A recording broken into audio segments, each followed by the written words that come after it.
Well, first of all, I think we need to question the idea that nonviolence worked for King and for Gandhi, because both of those were at best partial victories. Hmm. Institutionalized racism continues perhaps stronger than before in the United States. India shifted from being a colony to a neo-colony. It's still exploited by a lot of the same powers. It has a political system inherited from colonialism. But those achievements, those partial victories that each of those movements achieved, can't be attributed solely to nonviolence. They came from movements that used a diversity of tactics. During the civil rights movement, for example, you had Martin Luther King. You also had groups like the Deacons of Defense that practiced armed self-defense against the violence of the Klan or the violence of the police. In fact, a number of times Martin Luther King, in his marches and rallies, used the Deacons of Defense to protect them.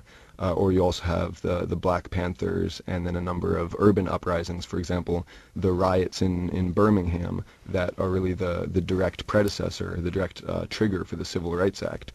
And then if you look at King's evolution, his political evolution later in life, he started talking about being in solidarity with the Vietnamese in their struggle against U.S. occupation. He started talking sympathetically with young black urban rioters. And the kind of nonviolence that we have today is this extreme denunciation of any form of social struggle that is illegal, that is combative, that is forceful, that doesn't ask for permission, and that doesn't wait and play by the rules. It's a nonviolence that has people cooperating with the mass media, cooperating with the police against fellow protesters, against fellow activists and other people in the streets, in order to eliminate all of those other forms of struggle.